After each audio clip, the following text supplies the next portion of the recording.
Assalamualaikum warahmatullahi wabarakatuh. Kembali lagi di Kutaba, kupas tuntas bersama dengan Aldi. Edisi kali ini adalah data warehouse. Jadi penjelasannya akan mengenai seputar data warehouse. Nah, buat teman-teman yang ingin tahu penjelasan apa aja yang akan Aldi bahas di video kali ini, tonton terus sampai akhir ya. Baik, kita ke poin-poin pembahasan yang akan Aldi bahas di video edisi data warehouse ini. Nah, jadi ada beberapa poin. Yang pertama, karakteristik data warehouse. Yang kedua, skema data warehouse. Yang ketiga, arsitektur data warehouse. Yang keempat, mode dimensional pada data warehouse. Dan yang kelima, perbedaan antara physical modeling dan logical modeling. Dan yang keenam atau yang terakhir itu adalah proses ETL yang ada di dalam data warehouse. Nah, kita langsung masuk ke poin pembahasan yang pertama, yaitu karakteristik data warehouse. Nah, berikut karakteristik data warehouse. Jadi, data warehouse itu memiliki 4 karakteristik utama. Yang pertama adalah subject oriented atau berorientasi subjek. Nah, jadi data itu diorganisir berdasarkan topik utama. Nah, jadi di mana topik utamanya itu contohnya seperti misalkan pelanggan, produk, ataupun penjualan. Jadi datanya itu nanti akan masing-masing. Nah, hal ini akan memudahkan dalam menganalisis data yang relevan sesuai dengan area bisnis tertentu. Jadi misalkan area bisnis bagian penjualan ya nanti akan dianalisa datanya dari data penjualan. Nah, bagian lain ya akan bagian lain tersebut juga. Misalkan bagian inventory atau misalkan bagian accounting atau finance gitu. Jadi datanya nanti akan berbeda. Nah, yang kedua itu terintegrasi atau integrated. Jadi data dari berbagai macam sumber itu nanti akan disatukan dengan konsistensi format. Nah, di mana untuk karakteristik yang ini, jadi itu mencangkup penyeragaman nama variabel, tipe data, dan juga unit pengukuran untuk memastikan data itu dapat dibandingkan dan juga digabungkan. Nah, yang ketiga itu ada namanya non-volatile. Jadi karakteristik ini itu merupakan karakteristik di mana data yang sudah masuk ke data warehouse itu tidak bisa dihapus atau diubah. Jadi hanya bisa ditambahkan.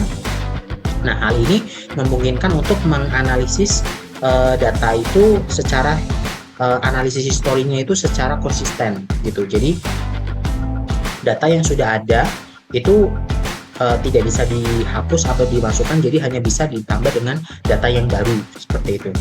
Nah, yang keempat itu ada time variant, di mana data itu nanti disimpan untuk periode waktu tertentu.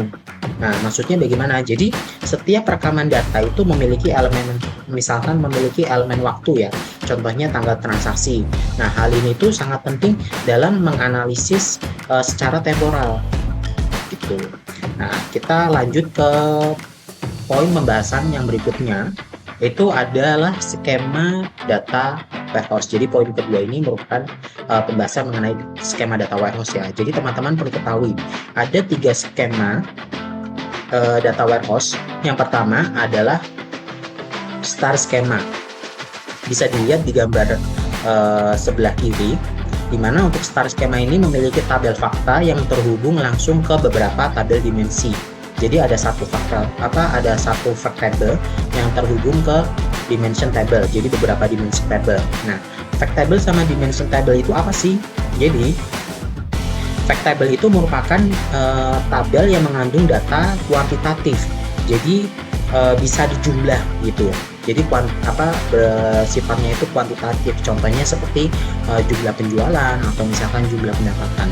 Nah, untuk tabel dimensi sendiri itu apa? Jadi tabel dimensi itu merupakan atribut deskriptif dari tabel fakta. Contohnya misalkan nama produk, terus kategori produk ataupun transaksi. Jadi misalkan tabel satu fact table atau satu tabel fakta itu bisa terhubung ke beberapa dimension table yang merupakan atribut yang mendeskripsikan dari fact table itu sendiri.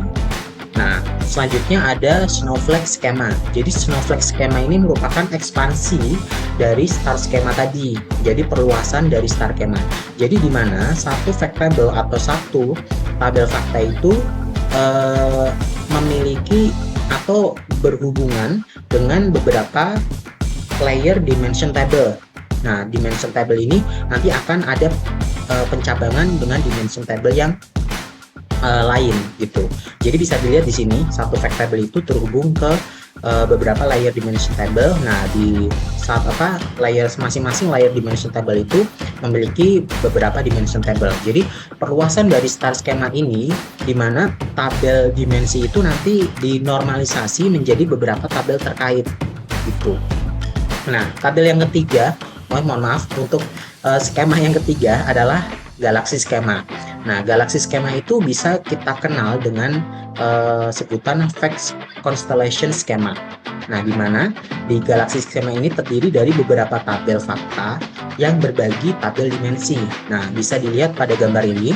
Jadi ada satu fact table, jadi tabel fakta 01 ya, misalkan. Itu memiliki atau berhubungan dengan tabel dimensi 01. Nah, di mana tabel dimensi 01 ini terhubung juga dengan fact table 02. Jadi saling berbagi dimensi atau dimensional table. Nah, berikut penjelasan mengenai arsitektur data warehouse. Jadi poin ketiga dari video ini, pembahasan video ini adalah arsitektur data warehouse. Jadi data warehouse itu memiliki arsitektur di mana kita bisa bagi atau kita bisa lihat di sini ya, terbagi menjadi 4 layer. Yang pertama itu source layer, yang kedua itu adalah staging layer, dan yang ketiga itu adalah data storage layer. Dan yang keempat atau yang terakhir merupakan presentation layer. Nah, source layer itu merupakan layer utama atau layer pertama, di mana di dalam source layer ini sumber data operasional itu atau data source-nya, jadi sumber datanya, di mana sumber data operasional itu beragam ya, bisa meliputi database transaksi, terus bisa file flat juga, atau mungkin data berasal dari aplikasi ERP ataupun CRM. Nah, lanjut ke layer berikutnya adalah staging layer, di mana di sini itu tempat untuk pembersihan atau cleaning ya, dan juga transformasi serta pemrosesan data sebelum masuk ke data warehouse. Jadi sebelum masuk ke data warehouse atau ke storage utamanya, itu nanti data itu akan diproses dulu nih, misalkan ada beberapa data yang dihapus atau misalkan ada beberapa data yang ditransform seperti itu. Nah, lalu untuk layer yang ketiga itu data storage layer, di mana data storage layer itu merupakan tempat untuk mengelola penyimpanan, pengorganisasian, dan juga pengambilan data dari berbagai sumber ya, atau berbagai source. Nah, di data storage layer itu ada data warehouse dan juga ada data mart. Nah, bedanya apa nih? Data warehouse itu merupakan tempat penyimpanan utama ya, untuk data itu bisa terintegrasi. Nah, jadi data itu disimpan dalam skema yang mendukung query dan juga analisis. Nah, sementara data mart itu merupakan subset dari data warehouse. Jadi masih bagian dari data warehouse. Nah, fokusnya itu pada area bisnis tertentu. Contohnya seperti misalkan penjualan, atau misalkan keuangan, atau misalkan inventaris gitu. Jadi data mart ini sering digunakan oleh departemen untuk menganalisa sesuatu hal yang lebih spesifik. Itu misalkan khusus untuk penjualan ya, nanti datanya itu akan tampilkan data penjualan saja seperti itu. Jadi otomatis analisanya akan lebih spesifik, lebih mudah, dan juga lebih cepat. Nah, terus yang keempat adalah layer presentasi atau presentation layer, di mana data nanti itu akan dipresentasikan dalam bentuk yang pastinya lebih mudah dipahami oleh pengguna bisnis. Nah, di mana untuk presentation layer atau untuk mempresentasikan datanya itu menggunakan tools. Jadi ada berbagai macam tools. Contohnya misalkan untuk menampilkan untuk alat, misalkan alat untuk analisis data atau pelaporan ya, contohnya seperti OLAP atau Online Analytic Processes. Terus misalkan dalam bentuk dashboard juga gitu, jadi visualisasi datanya itu bisa langsung dilihat. terus juga misalkan dengan menggunakan tools BI atau business intelligence. Jadi berbagai macam tools yang bisa digunakan. Nah, setelah itu kita masuk ke pembahasan berikutnya, masih area arsitektur data warehouse. Nah, jadi di sini di arsitektur data warehouse itu memiliki beberapa komponen. Ya, jadi di sini ada 10 komponen yang sudah Aldi tulis, di mana yang pertama itu ada operasional data. Nah, jadi data operasional ini berfokus pada fungsi-fungsi transaksional yang merupakan bagian dari infrastruktur perusahaan. Jadi datanya itu tidak memiliki redundansi, datanya juga detail, dan juga datanya juga bisa diupdate. Nah, data ini mencerminkan nilai saat ini atau current need value ya dari berbagai transaksi yang ada di dalam perusahaan. Nah, yang kedua itu adalah operational data store atau ODS. ODS itu merupakan tempat penyimpanan sementara untuk data operasional saat ini. Jadi di dalam ODS itu data itu sudah diekstrak dari sistem sumber dan juga sudah dibersihkan. Nah, hal ini berguna untuk menyederhanakan proses integrasi dan juga restrukturasi data sebelum dimasukkan ke dalam data warehouse. Nah, komponen yang ketiga itu ada load manager. Nah, load manager ini bertanggung jawab atas semua operasi yang terkait dengan ekstraksi dan juga pemuatan data ke dalam data warehouse. Jadi nanti itu data dapat diekstraksi langsung dari sumbernya atau bisa melalui ODS atau operational data warehouse. Nah, yang keempat itu adalah warehouse manager. Jadi tugasnya warehouse manager ini itu adalah mengelola data yang ada di dalam data warehouse.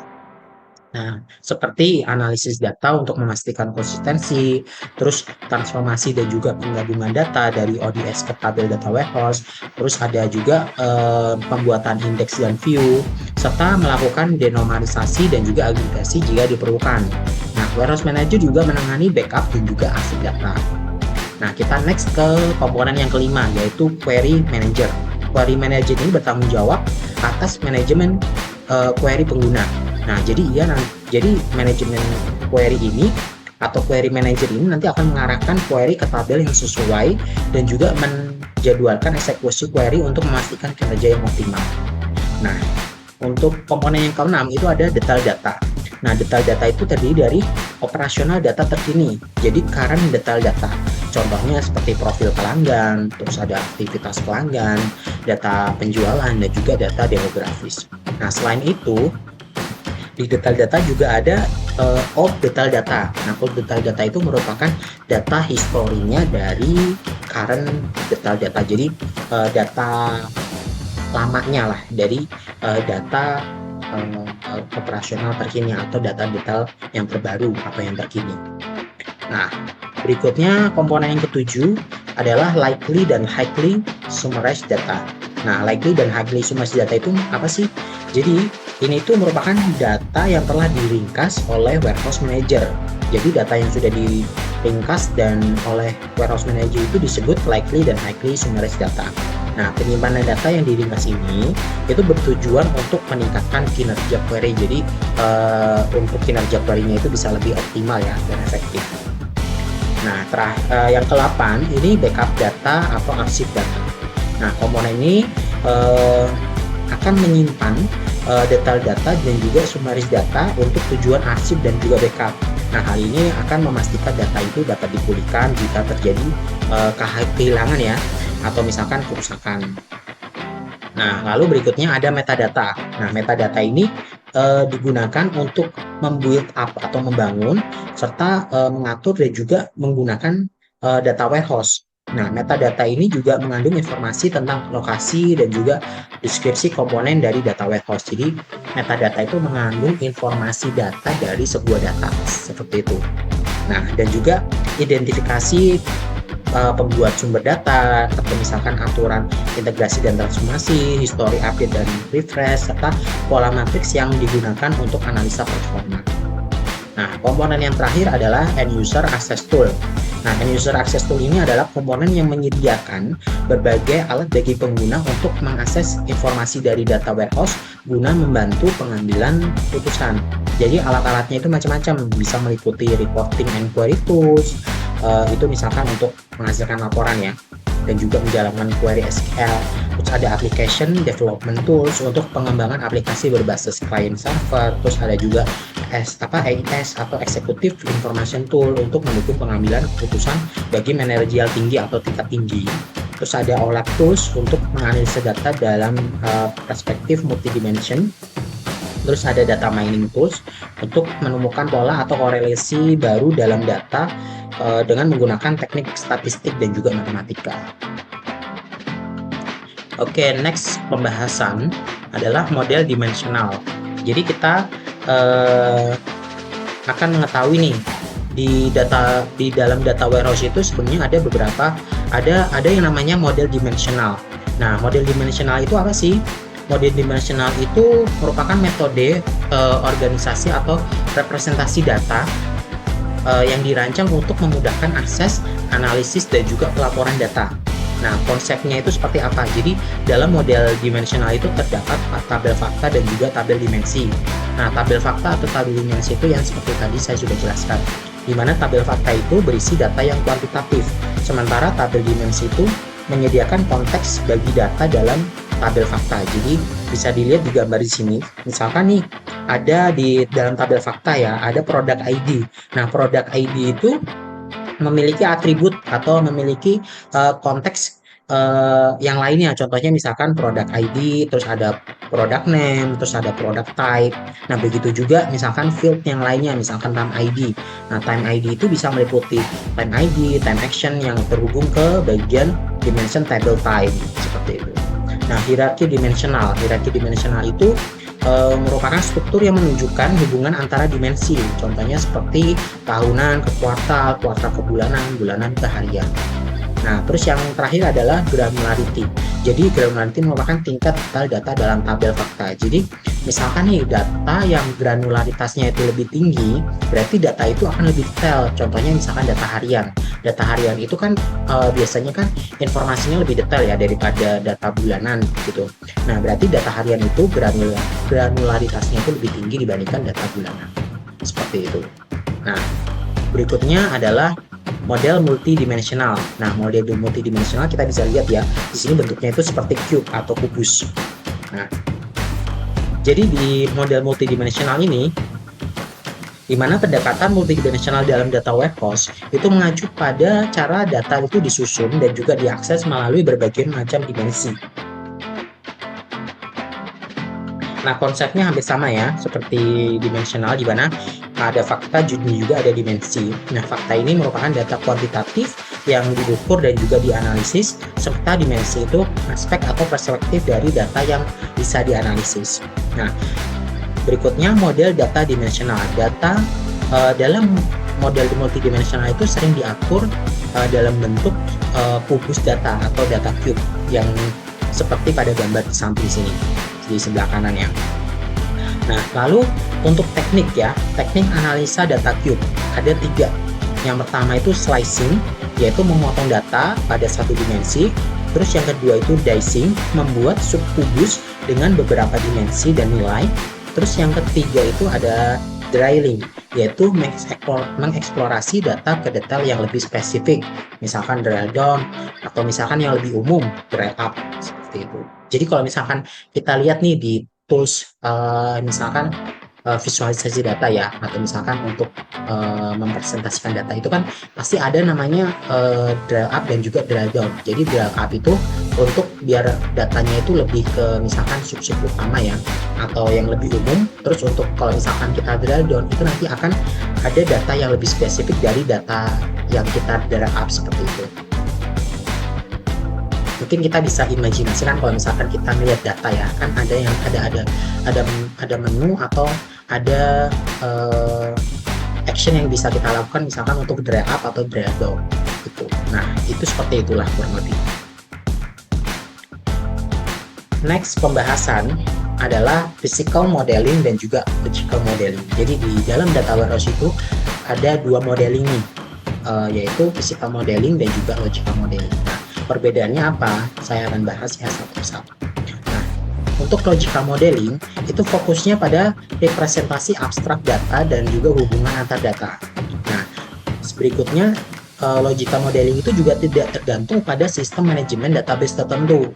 Nah, selain itu, di logical modeling itu juga menggunakan diagram IR atau entity relationship untuk menggambarkan struktur data. Jadi menggunakan IR untuk menggambarkan struktur datanya. Nah, contohnya seperti apa? Contohnya misalkan model entitas pelanggan, produk, ataupun misalkan entitas penjualan, serta hubungan antara entitas tersebut. Nah, sedangkan kalau di physical modeling itu menerjemahkan model logis ke dalam implementasi teknik yang lebih spesifik, jadi lebih spesifik lagi, ya.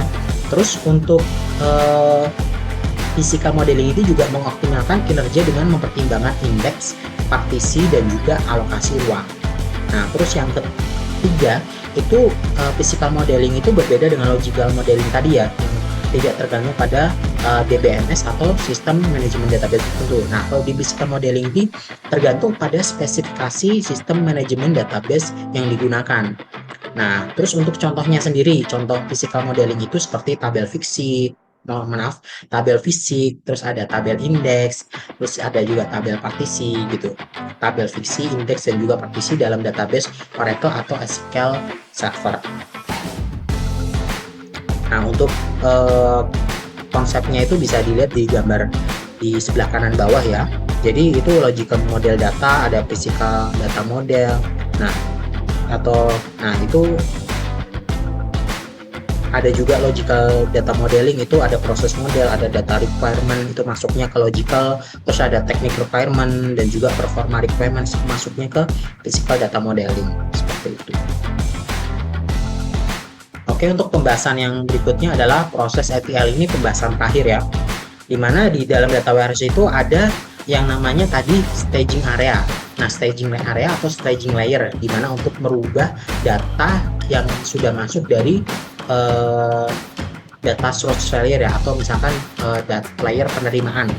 Nah, dimana itu nanti akan dilakukan proses ETL. Nah, ETL sendiri itu merupakan singkatan dari extract, transform, load, di mana nanti itu data itu akan diekstrak. Jadi data itu nanti akan diambil dari berbagai macam sumber ya, bisa internal maupun eksternal. Nah, dan untuk mengekstraknya itu membutuhkan tools seperti SQL queries atau data connectors atau API. Nah, contohnya itu seperti apa sih? Contohnya itu misalkan mengambil data penjualan dari database transaksi, atau misalkan data pelanggan dari CRM, atau mungkin data inventaris dari misalkan sistem ERP.